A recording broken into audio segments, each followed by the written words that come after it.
आदिशक्ति अलौकिक उपचार, ऋषि परंपरा का अद्भुत वरदान। पथरी के कारण ऑपरेशन करवाना अब आपकी मजबूरी नहीं। आप जी सकते हैं शुगर मुक्त जीवन। जोड़ों के दर्द से मिलेगा छुटकारा। प्राकृतिक जड़ी बूटियों की शक्ति, मां आदि शक्ति की अनुकंपा एवं पूज्य गुरु जी श्री सूर्यभान जी महाराज की कठिन साधना एवं मंत्रों की अलौकिक शक्ति से आवेष्टित दिव्य जड़ी बूटियों में समाई उपचार की अलौकिक शक्ति हर प्रकार की पथरी के रोगियों के लिए वरदान साबित हो रहा यह दिव्य औषधि योग हजारों पथरी रोगियों को ऑपरेशन से बचाकर पुनः स्वास्थ्य की संजीवनी प्रदान कर चुका है। गुर्दे की पथरी, पित्ताशय की पथरी या मूत्र संस्थान की पथरी से पीड़ित रोगियों को ऑपरेशन से बचाने वाली अलौकिक शक्ति से भरपूर है अलौकिक उपचार का यह कोर्स। यह औषधि केवल पथरी को गलाकर समाप्त नहीं करती, बल्कि पुनः पथरी बनने की समस्या से भी छुटकारा दिलाती है, यानी स्वास्थ्य और धन दोनों की रक्षा। उत्तर प्रदेश के उन्नाव जनपद में राजा खेड़ा स्थित आदिशक्ति धाम के संस्थापक पूज्य गुरुजी श्री सूर्यभान जी महाराज अलौकिक उपचार की चमत्कारी शक्ति में अपने गुरुदेव अनंत श्री विभूषित महायोगी पल्लन बाबा व मां आदिशक्ति की प्रेरणा एवं कृपा मानते हैं। आदिशक्ति अलौकिक उपचार के अंतर्गत डायबिटीज, जोड़ों के दर्द, गैस एवं मोटापा घटाने के लिए भी प्रभावशाली योग उपलब्ध हैं। पूरे भारतवर्ष में कहीं भी आप घर बैठे अलौकिक उपचार किट मंगवा सकते हैं, जिसका कुल खर्च है मात्र 3,100 रुपए। संपर्क सूत्र 9451258052, 9599081730 और 8376852313। समाज सेवा और मानव धर्म के इस महा अभियान में जुड़ने के इच्छुक भाई बहन का स्वागत है। आदिशक्ति चरणानुरागी पूज्य गुरु जी श्री सूर्यभान जी महाराज के श्री मुख से निसृत श्रीमद् भागवत कथा एवं आदिशक्ति धाम आश्रम गौशाला एवं गुरुकुलम के भूमि पूजन समारोह का विशेष प्रसारण गुरु जी द्वारा संस्थापित आदिशक्ति धाम आश्रम श्री गोगा गोरक्ष गोविंद गौशाला एवं महायोगी पल्लन बाबा वेदांत विद्यापीठ वैदिक गुरुकुलम के लिए आजीवन संरक्षक सेवा 2,51,000 रुपए, आजीवन सदस्य सेवा 51,000 रुपए, पंचवर्षीय सदस्य सेवा 11,000 रुपए, एक गौ माता को गोद लेने की आजीवन सेवा 25,000 रुपए, एक गौ माता के लिए 1 वर्ष की गौ ग्रास सेवा 11,000 रुपए, एक गौ माता के लिए 1 मास की गौ ग्रास सेवा 1,100 रुपए अपने परिजनों या पूर्वजों के नाम एक कमरे का निर्माण करवाकर शिलापट्ट पर नाम अंकित करवाने की सेवा 1,51,000 रुपए, पूज्य महाराज श्री द्वारा श्री गौ कृपा अनुष्ठान संपन्न करवाने की सेवा 1,11,000 रुपए।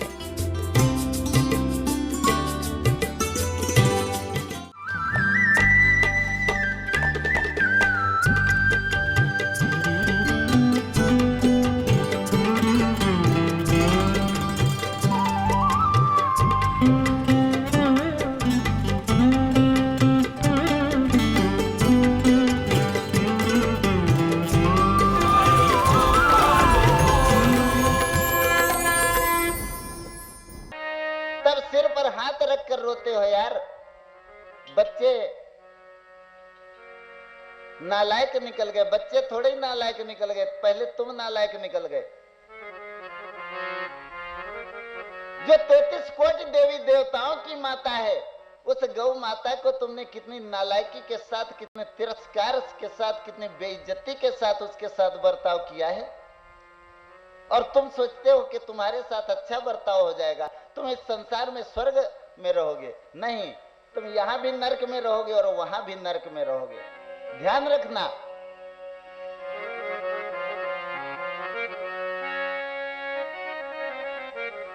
गुरुदेव महायोगी पल्लन बाबा के शुभ आशीर्वाद और संकल्प से इस आदि शक्ति पावन धाम में श्री गोगा गोरक्ष एवं गोविंद गौशाला के संचालन का शुभ संकल्प लिया गया है, जिसकी नींव रखी जा रही है। उसी के उद्देश्य से यह अनुष्ठान चल रहा है, महायज्ञ चल रहा है। लेकिन कहने का मतलब यह है कि 1, 2, 4, 10, 20 गौशाला भी खुल जाए तो देश की सारी गौ माताओं को पनाह नहीं दी जा सकती। आप सब अपने अपने मन में संकल्प लीजिए, हर गृहस्थी के घर में एक गौ माता जरूर होनी चाहिए। गौ माता का दूध दूध नहीं होता, वो अमृत होता है। बुद्धि के विकास के लिए केवल गौ माता का दूध सबसे श्रेष्ठकर है।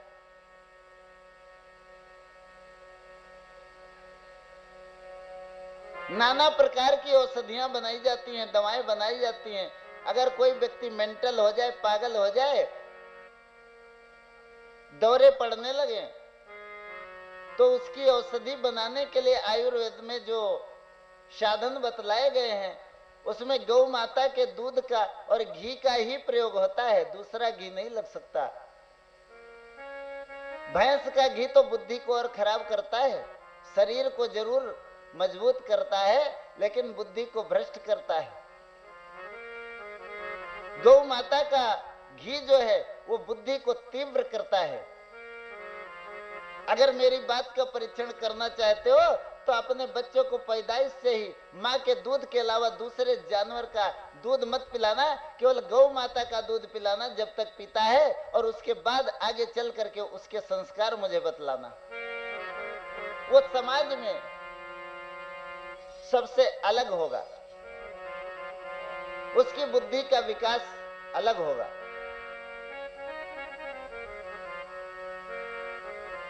गौ माता के वरदान से, प्रताप से व्यक्ति के अंतर मन में दैवीय शक्तियां उत्पन्न होती हैं।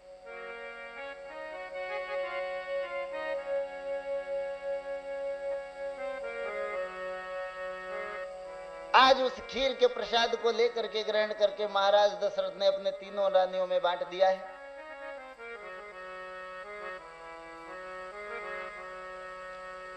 जिसके प्रभाव से 9 मास के उपरांत महलों में खुशी की लहर दौड़ी।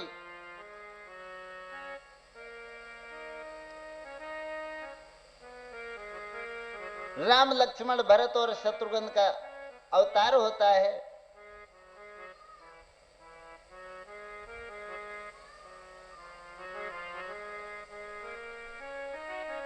नगरवासी, पुरवासी और सभी दरबारी गण आज बहुत ही आनंद मना रहे हैं। बड़ी ही मस्ती के साथ, बड़े ही प्रेम के साथ भगवान का गुणगान कर रहे हैं। और सब महाराज दशरथ के महलों में उस आनंद के उत्सव में शामिल होने के लिए पहुंच रहे हैं। देवी देवता भी आकाश मार्ग से दर्शन के लिए आ रहे हैं।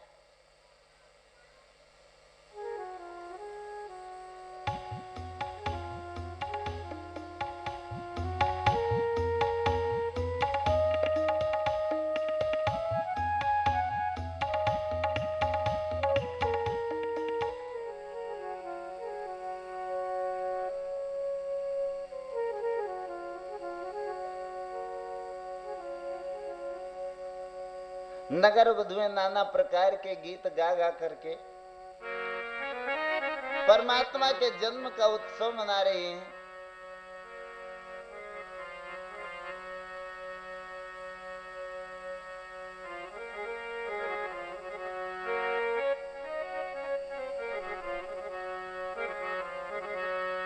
कौशल्या ने जायो है ललना,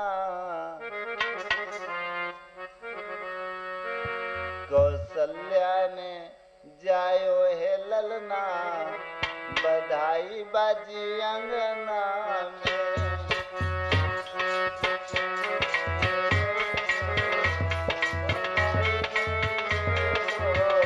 कौशल्या ने जायो है ललना, बधाई बाजी अंगना में।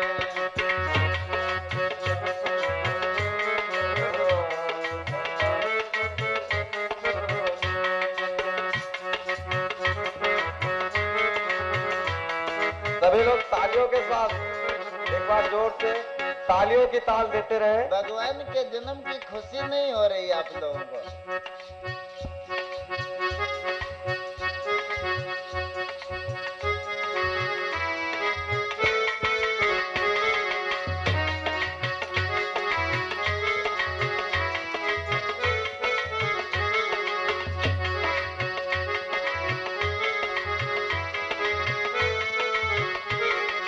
कमला भी आई है, विमला भी आई,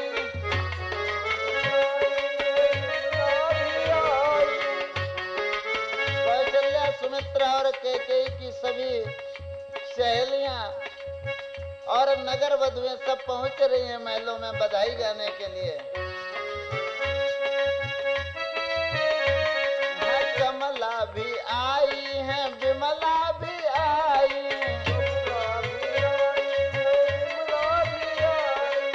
कमला कौन है?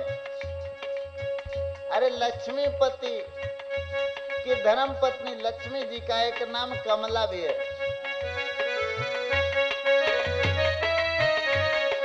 कमला भी आई है, विमला भी आई,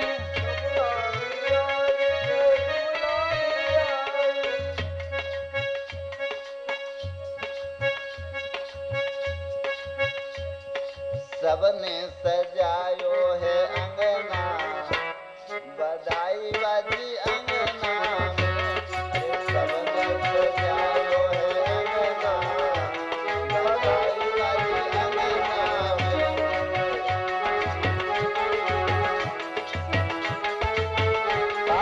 तालियों की ताल आप लोग देते रहे। जय हो। जिसको भगवान के जन्म की खुशी है अपना झूम लो। और तालियों की ताल में कोई कसर नहीं छूटनी चाहिए। जय हो।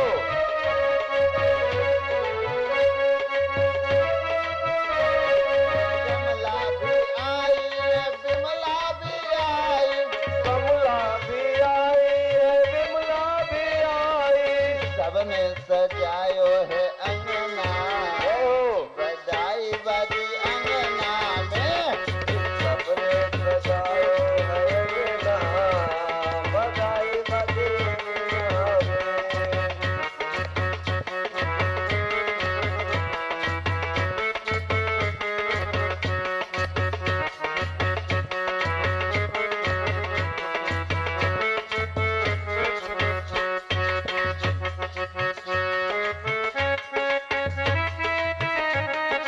वेद भी आए, पुराण भी आए, पुराण भी आए। अपनी अपनी जगह से झूमो, ज्यादा आगे आने की जरूरत नहीं है, अपनी अपनी जगह। ये वेद भी आए, पुराण भी आए, भी आए, पुराण भी आए। घर से तालियां नहीं आ रही, हम लोगों का पक्ष और मजबूत है। जोरदार तालियां बजाइए। वेद भी आए, पुराण भी आए, भी आए, पुराण भी आए। सभी लोग अपने स्थान पे ही झूमेंगे। मस्ती में सभी लोग केवल दर्शन करने के लिए आ गए हैं, बाकी अपने अपने स्थान पर ही अपने अपने आनंद स्थान से ही मनाइए। आनंद लेंगे सभी लोग। सभी माताओं बहनों से निवेदन है।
देखी आई दशरथ को ललना, बधाई बाजी अंगना में।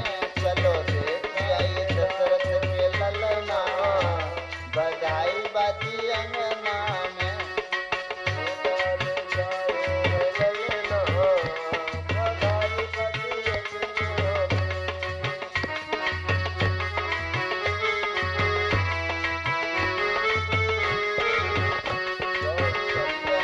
जायो है ललना, बधाई बाजी अंगना में।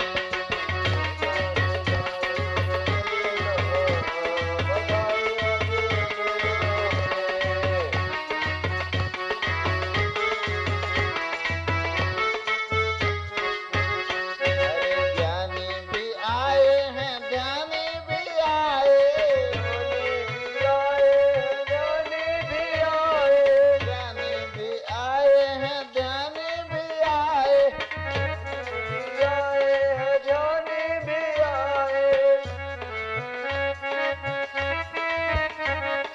सब मिली झुलाई रहे पलना, बधाई बाजी अंगना में। सब मिली झुलाई रहे पलना, बधाई बाजी अंगना में।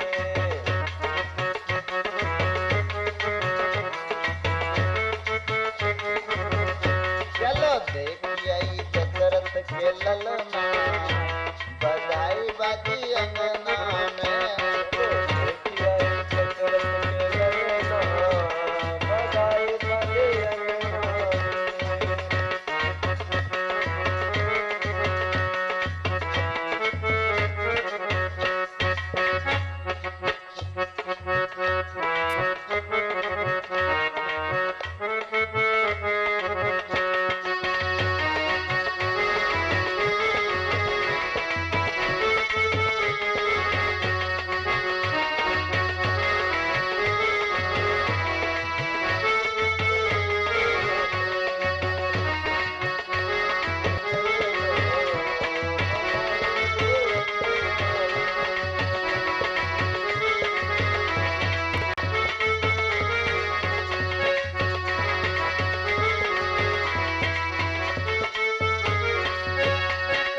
अंगना में, अरे अंगना में,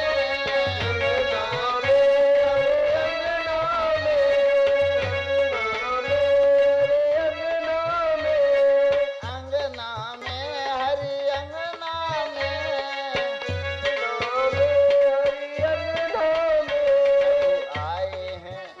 प्रभु आए हैं दशरथ के अंगना, बधाई बाजी अंगना में। प्रभु आए हैं दशरथ के अंगना, बधाई बाजी अंगना में।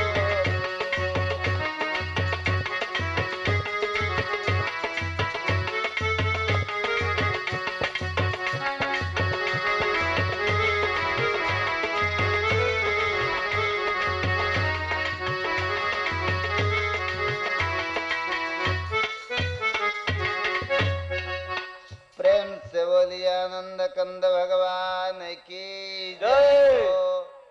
सियावर रामचंद्र की जय हो। उमापति महादेव की जय हो। एक बार जोर से बोले जय माता की। जय माता की। आज धीरे धीरे सभी देवी देवता दर्शन को आने लगे। सबने खूब आनंद मनाया है। महाराज दशरथ के महलों में घमासान उत्सव मनाया गया।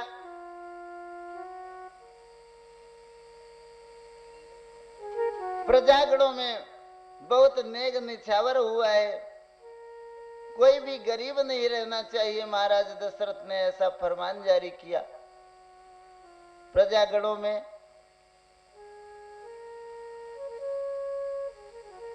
दान दक्षिणा का क्रम कई दिवस तक चलता रहा।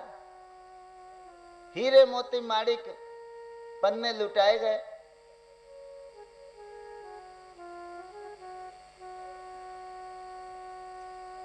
स्नेह स्नेह राम लक्ष्मण भरत शत्रुघ्न चारों भैया बड़े हुए। इधर पहले ही बतलाया धरती पर त्राही त्राही मची थी।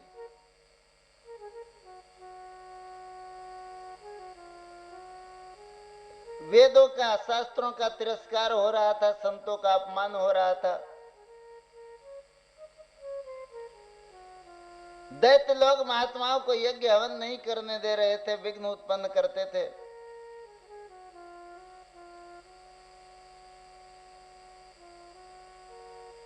विश्वामित्र जी राजा दशरथ के दरबार में गए और वचन लिया है कि राजा, क्योंकि ऋषि गणों को यज्ञ हवन करने में, अनुष्ठान करने में बहुत परेशानी हो रही थी।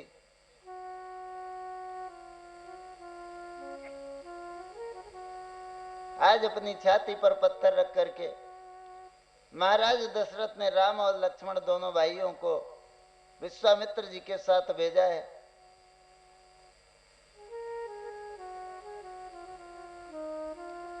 अनेक पिशाचों का हनन करने के उपरांत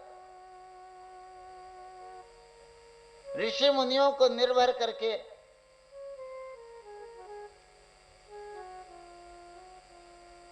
महाराज जनक के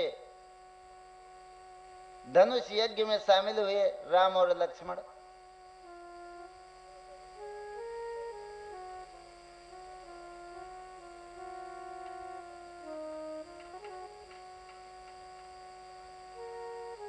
जब देश विदेश के हजारों राजाओं ने भगवान भोलेनाथ के धनुष को भंग नहीं कर पाया, गुरु की आज्ञा पाकर के भगवान श्री रामचंद्र जी ने धनुष को तोड़ा है।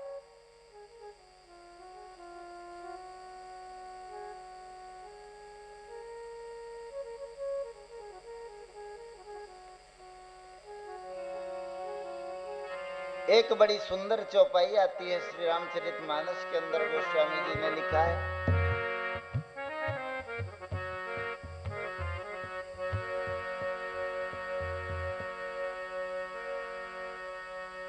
लेत चढ़ावत खींचत गाढ़े,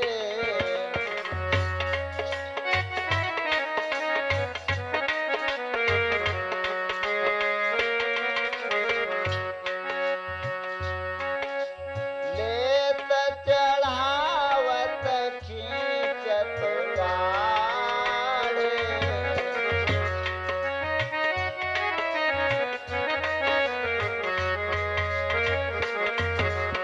गाउन लगाव चकित सब ठाढ़े,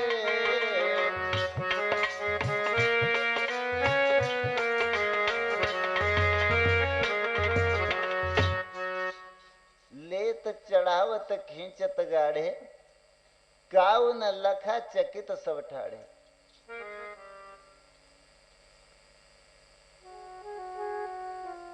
कुछ विद्वानों ने सवाल किया है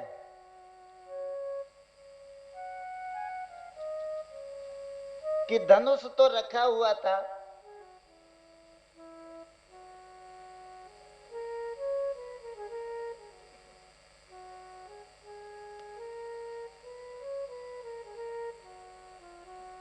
हाथ में लिया भगवान श्री राम ने, धनुआ की डोर को खींचा, उस पर बाण चढ़ाया,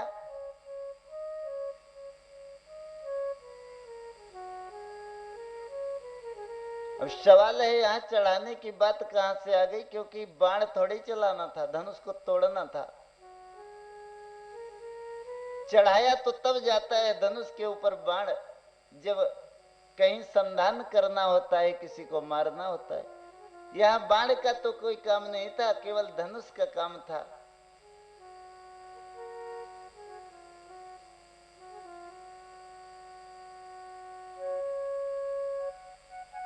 फिर क्या चढ़ाया और क्या खींचा?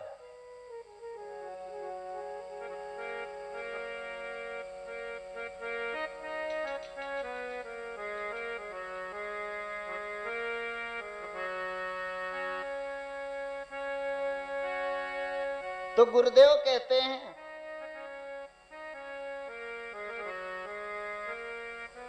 भगवान राम ने इशारे ही इशारे में अपने गुरुदेव विश्वामित्र की ओर देखा है, नेत्रों के इशारे से, भ्रकुटी के इशारे से गुरु की आज्ञा प्राप्त की है, आज्ञा ली है। और गुरु आज्ञा को अपने शीश पर धारण करके, चढ़ा करके ध्यान को उनके चरणों से खींचकर धनुष में लगाया है। और गुरु के प्रभाव से, आशीर्वाद से उन्होंने तत्क्षण ही उस धनुष को तोड़ दिया।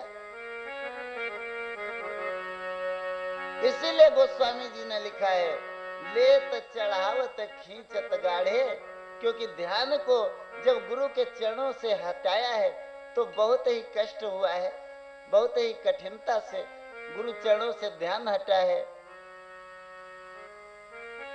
और उसी समय धनुष को तोड़ दिया भगवान श्री राम ने।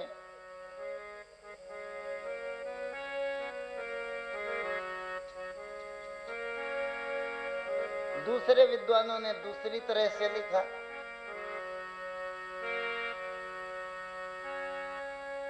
ले लिया चढ़ाया फिर खींचा, फिर तुरंत नचाया चुटकी में, फिर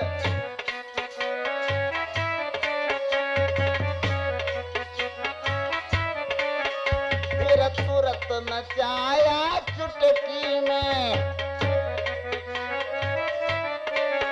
लीलाधारी के हाथों ने यह खेल दिखाया चुटकी में।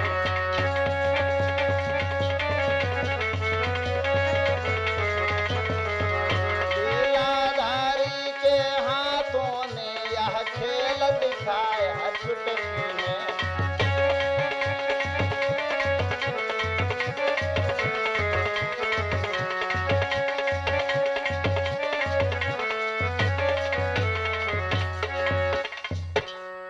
से भगवान श्री रामचंद्र जी ने धनुष को तोड़ दिया है। एक बार प्रेम से बोले श्री रामचंद्र भगवान की जय।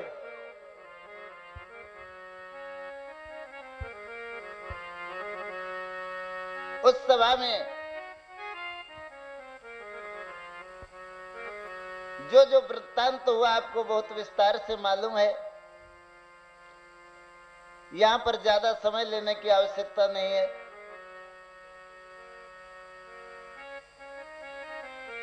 किस तरह से बड़े बड़े बाहुबलियों ने अपना अपना जोश दिखाया और उस सभा में आतंक फैलाने का प्रयास किया दुष्टों ने। किस तरह से भगवान परशुराम उस सभा में पधारे और लक्ष्मण जी के साथ बहुत लंबा संवाद हुआ। कुल मिलाकर के उस जनकपुरी से राम, लक्ष्मण, भरत और शत्रुघ्न चारों भैया, अब आप कहेंगे चारों कैसे, विस्तार फिर करना पड़ता है। अयोध्या जी को निमंत्रण भेजा गया, महाराज दशरथ सारी सभा को लेकर के, बारात को लेकर के जनकपुरी में पहुंचे हैं, जिसमें भरत और शत्रुघ्न दोनों भैया भी गए। लक्ष्मण और राम तो पहले से जनकपुरी में थे। और चारों भाइयों की शादी मिथिला से हुई है।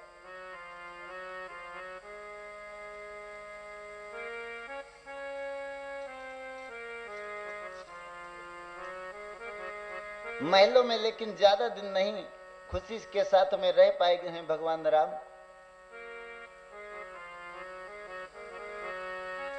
महाराज दशरथ, कौशल्या, सुमित्रा और कैकेयी सभी अपनी बहुओं से बहुत प्रेम करते हैं, बहुत दुलार करते हैं। बहुत ही आनंद के साथ समय बीतने लगा, व्यतीत होने लगा, गुजरने लगा। लेकिन समय ने चक्कर खाया है।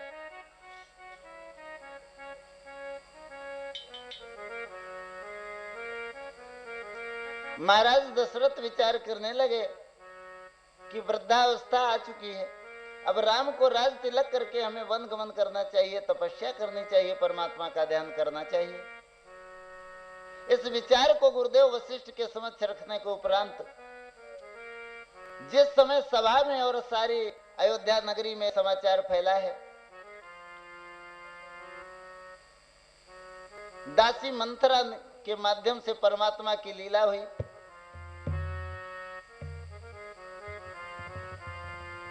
दुनिया ने कैकेयी को खलनायक की उपाधि दे दी है, लेकिन ध्यान रखना, माता कैकेयी जितना भगवान राम से प्रेम करती थी उतना शायद कोई नहीं करता था। बालापन की बात है। एक दिन भगवान श्री रामचंद्र जी खेलते खेलते अपनी मैया कैकेयी के पास जा पहुंचे और बोले हैं, माता तू मुझे बहुत चाहती है। कैकेयी कहने लगी, हाँ राम। बोले, कितना कितना चाहती है? माता कैकेयी कहने लगी, मैं बता नहीं सकती, शायद अपने आप से भी ज्यादा, भरत से भी ज्यादा। तो राम ने कहा, फिर मैं एक वचन लेना चाहता हूं तुझसे।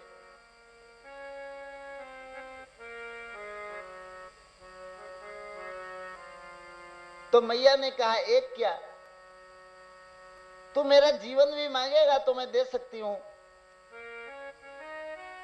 भगवान ने 3 बार हां कराने के उपरांत कहा है, मैया मैं जो वचन लेने जा रहा हूं इसके पालन में तुझे बड़ी कठिनाई का सामना करना पड़ेगा। संसार तुझे खलनायक की दृष्टि से देखेगा, संसार में तेरा बहुत अपयश होगा, लेकिन मेरी लीला को संचालित करने के लिए यह बहुत जरूरी है। मैया ने कहा, राम संसार चाहे कुछ भी कहे, मुझे उसकी परवाह नहीं है।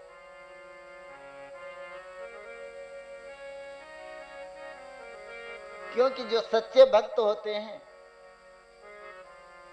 वो परमात्मा के लिए अपनी गर्दन कटाने में भी हिचकिचाते नहीं।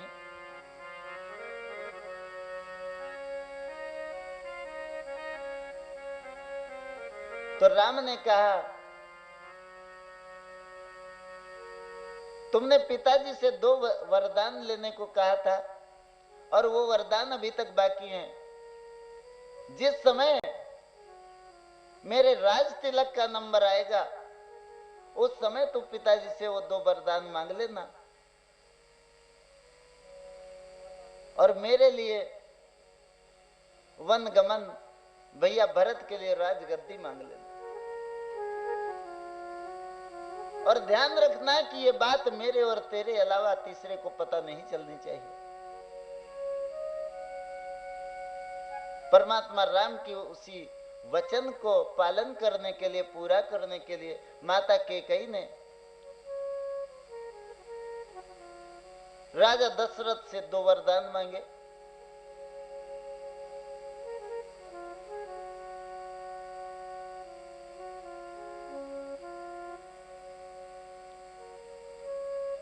इसके कारण कैकेयी और मंथरा का कितना अपमान हुआ है,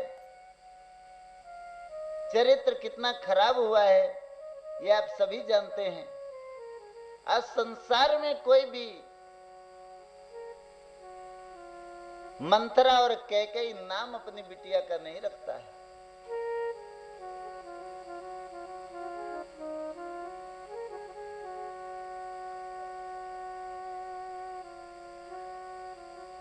भगवान राम ने लक्ष्मण और सीता के साथ में वन गमन किया और वन में जाकर के नाना प्रकार के दैत्यों का संहार करते हुए पंचवटी तक जा पहुंचे हैं।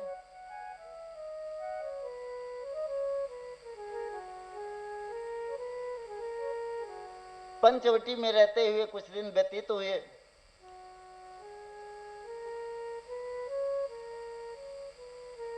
रावण की बहन शूर्पणखा आ पहुंची है। लक्ष्मण जी के द्वारा कान और नाक काटने के पश्चात जिस समय शूर्पणखा अपने भैया रावण के पास गई और अपना दुखड़ा सुनाया है, खर दूषण तीसरा समेत सहस्त्रों असुरों का पहले ही वध हो गया। उसके बाद रावण के पास पहुंची है।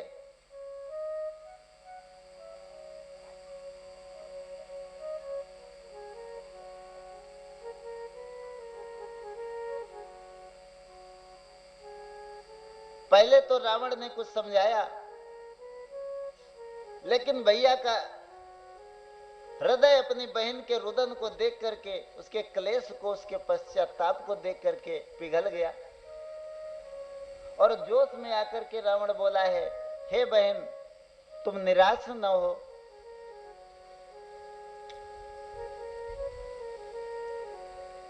अच्छा वे काटे नाक कान, जिंदा भी रहे जमाने में, तो टूटे 20 भुजा मेरी, लानत है शस्त्र उठाने में।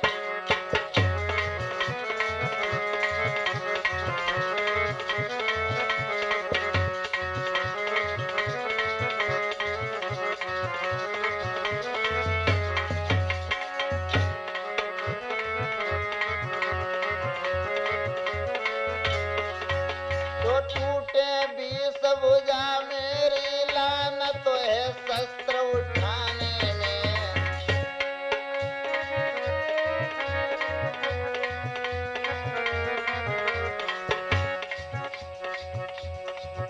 तो टूटे 20 भुजा मेरी, लानत है शस्त्र उठाने में।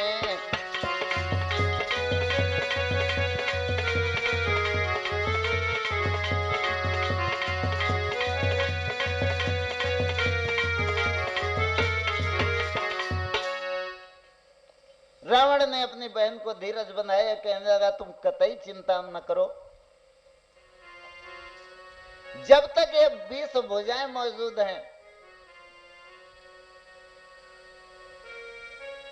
मैं तुम्हारे साथ किए हुए इस बर्ताव का बदला लेकर उन वनवासियों से अवश्य ही रहूंगा।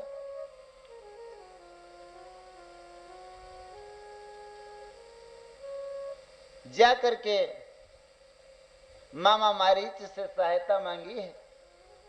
मारीच भी बड़ा ज्ञानी था, समझ गया, लेकिन जब कोई उपाय नहीं चला, उसने जान लिया है कि अगर मैं रावण की बात नहीं मानता हूं तो ये मार देगा, और अगर प्रभु के सामने जाता हूं तो वहां वध हो जाएगा। उसी समय मारीच ने विचार किया कि रावण के हाथों मरने से अच्छा तो है भगवान के हाथों से परम धाम को प्राप्त हो जाए।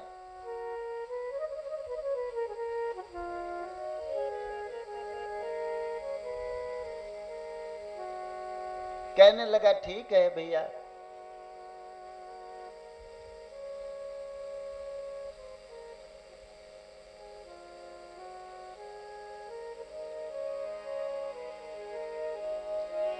समझा मारीच वहीं पल में, सब और मृत्यु घिर आई है। ऐसा और गिरूं तो कुआं मुझे, उस और गिरूं तो खाई है।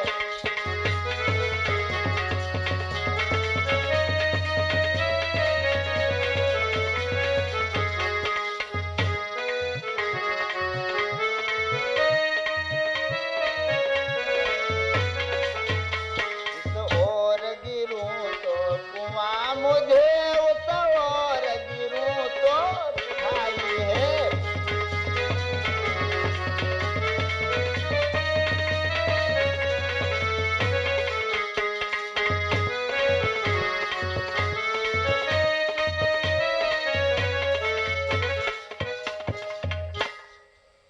इस तरह से विचार किया है कि भगवान के हाथों से परम धाम को प्राप्त करना ही ज्यादा श्रेष्ठकर है। आज अपने विवेक का प्रयोग करते हुए मारीच तत्काल ही तैयार हो गया और जैसा रावण को वचन दिया था वैसा ही किया। आगे दंडक वन में जाकर के माया मृग बन गया है। रावण के द्वारा सीता का हरण हुआ।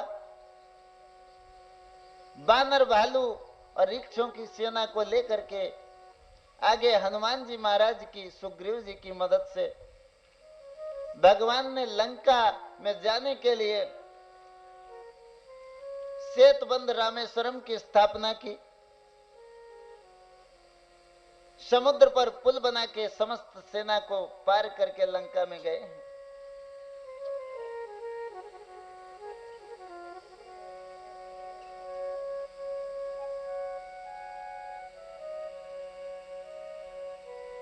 महाघोर संग्राम के उपरांत एक एक करके सारे दैत्यों का संहार राम जी की सेना के द्वारा हो गया। सबसे अंत में रावण युद्ध के लिए गया है और भगवान के हाथों से वीरगति को प्राप्त हुआ। यहां पर समझने और समझाने लायक बात यह है कि रावण चाहता तो पहले ही युद्ध में जा सकता था, लेकिन अगर रावण पहले युद्ध में चला जाता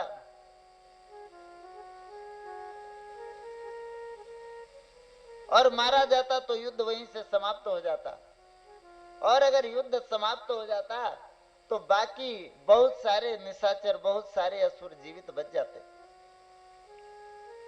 इसलिए रावण ने एक एक करके पहले अपने पूरे खानदान को, पूरे योद्धाओं को, सभी भाई बंधुओं को मरवा दिया, क्योंकि रावण जानता था कि राम परात्पर परमात्मा भगवान है और इनके हाथों से मृत्यु को प्राप्त करके हमें मोक्ष प्राप्त होने वाला है। इसलिए उसने विचार किया कि ये निशाचर समुदाय तपस्या करके, साधना करके, भक्ति करके तो परम धाम को प्राप्त नहीं कर सकता, मोक्ष को प्राप्त नहीं कर सकता, क्योंकि आचरण दूषित है। इसलिए इन सबको भगवान के हाथों से मरवा दिया जाए ताकि सभी को मोक्ष प्राप्त हो जाए। अपने संपूर्ण कुल खानदान की, समाज की भलाई को देखते हुए रावण ने पहले सभी का संहार करवा दिया।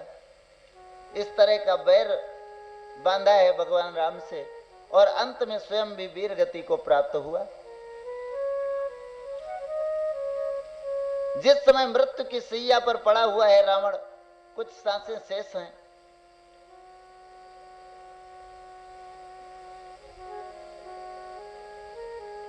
भगवान राम ने लक्ष्मण जी से कहा है, लक्ष्मण, रावण बहुत बड़ा ज्ञानी है,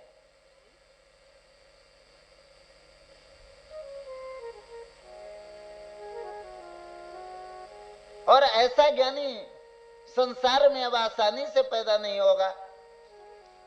इसलिए जाओ और जाकर के कुछ शिक्षा ले लो। लक्ष्मण जी गए हैं और जाकर के सिरहाने खड़े हो गए। थोड़ी देर खड़े रहे, रावण ने कुछ भी नहीं कहा। लक्ष्मण जी वापस आ गए। भगवान बोले, क्या बातचीत हुई, क्या कहा रावण ने? लक्ष्मण जी कहने लगे, कुछ भी नहीं कहा, कोई बातचीत नहीं हुई हमारी। हमने एक दो बार बुलाया भी, उन्होंने कोई जवाब नहीं दिया। अच्छा, राम जी कहने लगे, ये बताओ लक्ष्मण जी कैसे गए थे, किस तरह से बातचीत की आपने?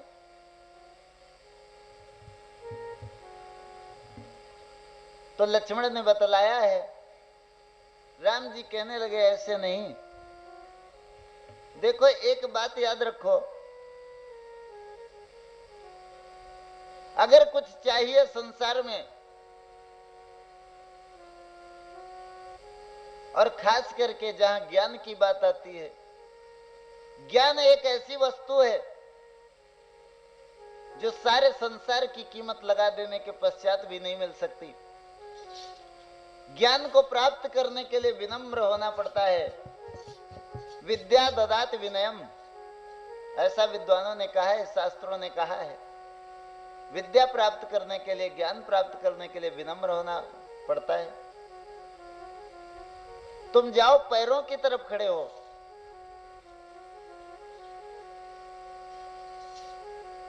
लक्ष्मण जी दोबारा गए हैं और रावण से कहा, भैया जाते जाते मुझे कुछ उपदेश करते जाओ, कुछ सिखाते जाओ। तो रावण हंसने लगा, बोला, लक्ष्मण क्या उपदेश चाहते हो? केवल 2 ही बातें मेरी ध्यान रखो, तुम्हारे बहुत काम आएंगी, संसार के काम आएंगी। कौन सी 2 बातें भक्तों बताई है रावण ने?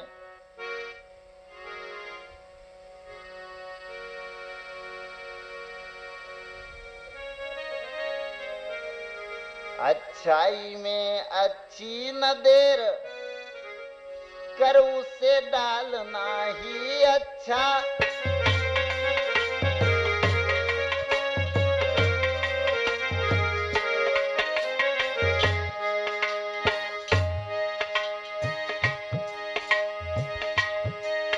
अच्छाई में अच्छी न देर कर, उसे डालना ही अच्छा।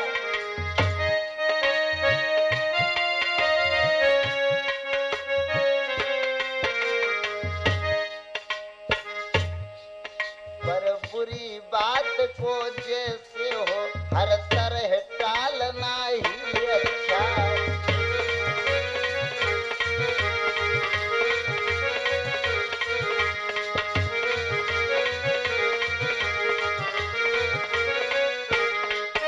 अच्छाई में अच्छी न देर कर, उसे डालना ही अच्छा।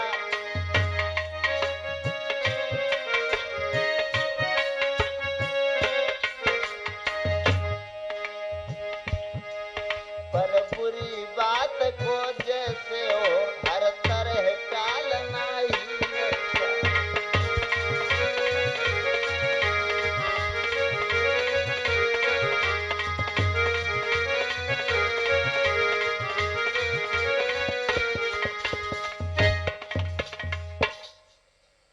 ये 2 बातें रावण ने लक्ष्मण जी को बतलाई हैं।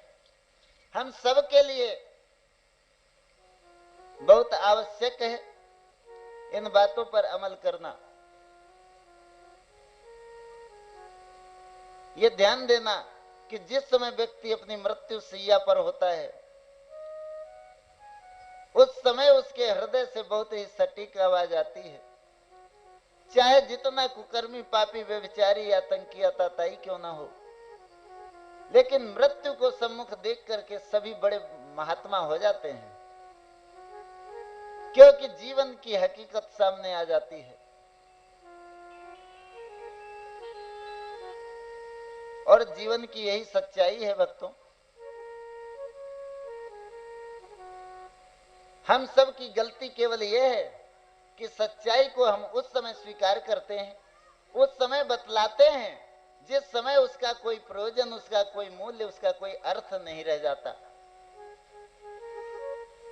जिस समय मुर्दे को हाथ पांव बांध करके रस्सियों से जकड़ करके शीश पर उठा करके ले जाते हैं, उस समय बोलते हैं क्या? राम नाम सत्य है। अरे राम नाम तो सत्य है ही, सारा संसार जानता है, केवल एक सत्य है। लेकिन ये बोलते कब हैं? जब उसको रस्सियों से जकड़ करके मुर्दे को शीश पर उठाते हैं, गंगा जी के घाट पर ले जाकर फूंकते हैं। वो तो सुनने वाला नहीं है, उसका जीवन तो पाप में बीत गया। कभी राम का नाम उसने लिया नहीं। पहले अगर यही सारे लोग मिल करके उससे बतला देते हो सकता उसका जीवन बदल जाता। यही बताने के लिए बारंबार चिल्लाता रहता हूं भक्तों। अगर पहले से याद कर लोगे इस सत्य को तो तुम्हारा जीवन बदल जाएगा। उस समय कोई फर्क पड़ने वाला नहीं है।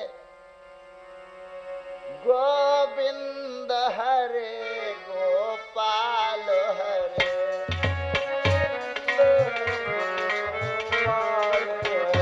जय जय प्रभु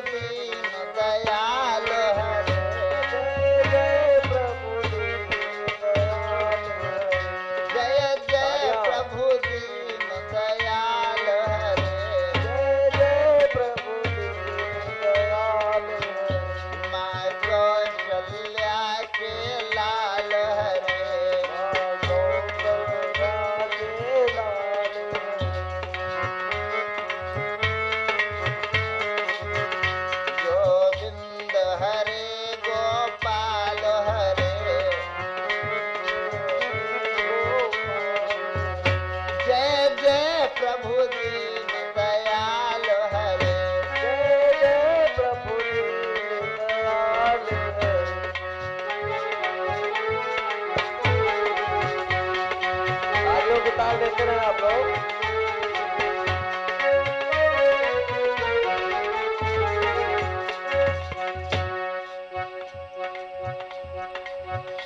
आओ भगवन फिर भारत में,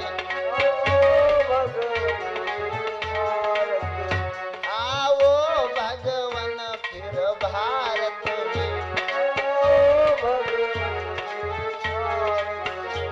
इंसान जुटा है स्वार्थ में,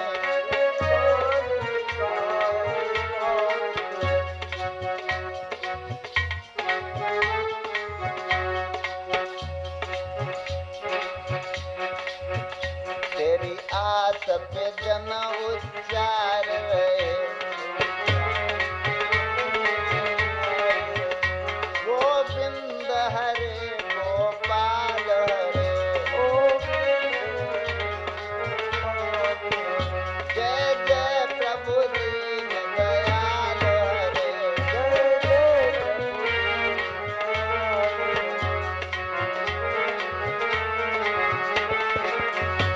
गोविंद हरे गोपाल हरे,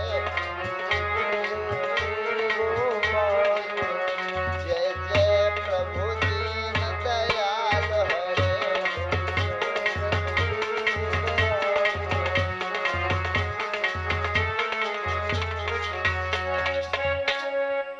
प्रेम से बोलिए आनंद कंद भगवान की जय जय जय श्री राधे। जय जय श्री राधे।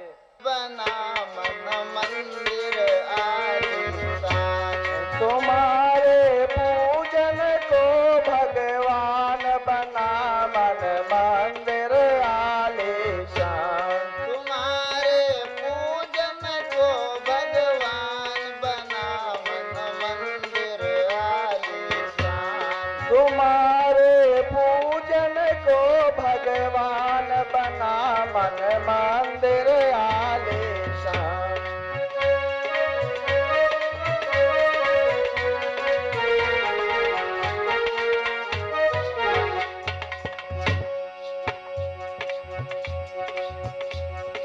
किसने जानी तेरी माया, किसने जाने तेरी माया, किसने भेद तुम्हारा पाया, किसने भेद तुम्हारा पाया, किसने भेद तुम्हारा पाया, किसने भेद तुम्हारा पाया,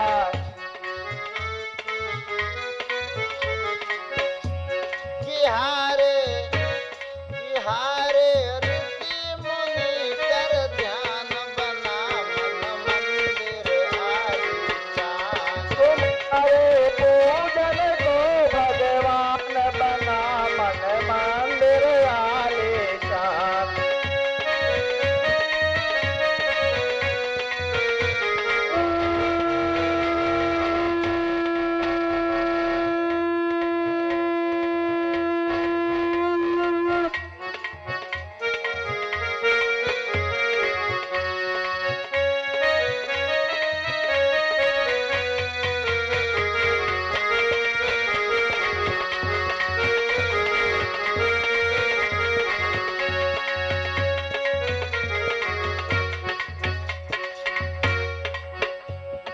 तू ही जल में तू ही थल में, तू ही जल में तू ही थल में, तू ही मन में तू ही वन में, तू ही मन में तू ही वन में, तू ही मन में तू ही वन में, तू ही मन में तू ही वन में, तुम्हारा तुम्हारा रूप अनु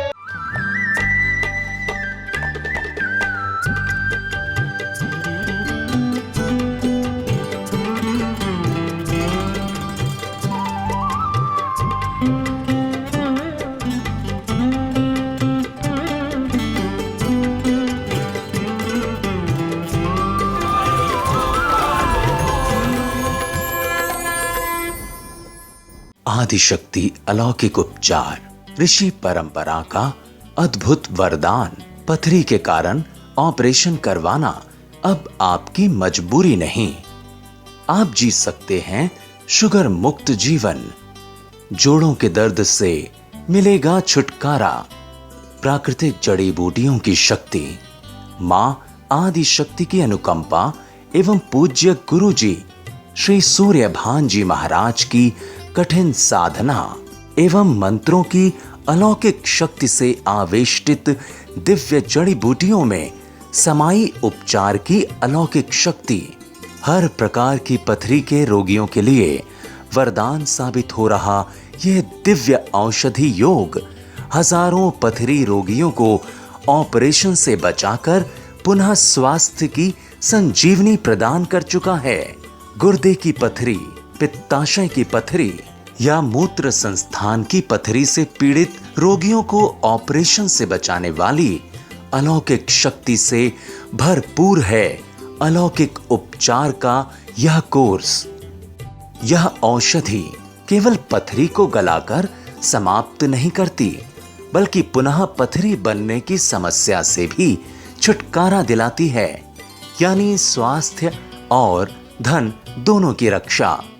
उत्तर प्रदेश के उन्नाव जनपद में राजा खेड़ा स्थित आदि शक्ति धाम के संस्थापक पूज्य गुरुजी श्री सूर्यभान जी महाराज अलौकिक उपचार की चमत्कारी शक्ति में अपने गुरुदेव अनंत श्री विभूषित महायोगी पल्लन बाबा व मां आदि शक्ति की प्रेरणा एवं कृपा मानते हैं। आदि शक्ति अलौकिक उपचार के अंतर्गत डायबिटीज, जोड़ों के दर्द, गैस एवं मोटापा घटाने के लिए भी प्रभावशाली योग उपलब्ध हैं।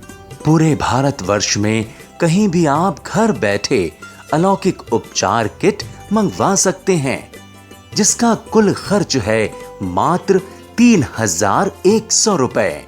संपर्क सूत्र 9451258052 9599081730 और 8376852313। समाज सेवा और मानव धर्म के इस महाअभियान में जुड़ने के इच्छुक भाई बहन का स्वागत है। आदि शक्ति चरणानुरागी पूज्य गुरु जी श्री सूर्यभान जी महाराज के श्री मुख से निसृत श्रीमद् भागवत कथा एवं आदि शक्ति धाम आश्रम गौशाला एवं गुरुकुलम के भूमि पूजन समारोह का विशेष प्रसारण गुरु जी द्वारा संस्थापित आदि शक्ति धाम आश्रम श्री गोगा गोरक्ष गोविंद गौशाला एवं महायोगी पल्लन बाबा वेदांत विद्यापीठ वैदिक गुरुकुलम के लिए आजीवन संरक्षक सेवा 2,51,000 रुपए, आजीवन सदस्य सेवा 51,000 रुपए, पंचवर्षीय सदस्य सेवा 11,000 रुपए, एक गौ माता को गोद लेने की आजीवन सेवा 25,000 रुपए, एक गौ माता के लिए 1 वर्ष की गौ ग्रास सेवा 11,000 रुपए, एक गौ माता के लिए 1 मास की गौ ग्रास सेवा 1,100 रुपए अपने परिजनों या पूर्वजों के नाम एक कमरे का निर्माण करवाकर शिलापट्ट पर नाम अंकित करवाने की सेवा 1,51,000 रुपए, पूज्य महाराज श्री द्वारा श्री गौ कृपा अनुष्ठान संपन्न करवाने की सेवा 1,11,000 रुपए।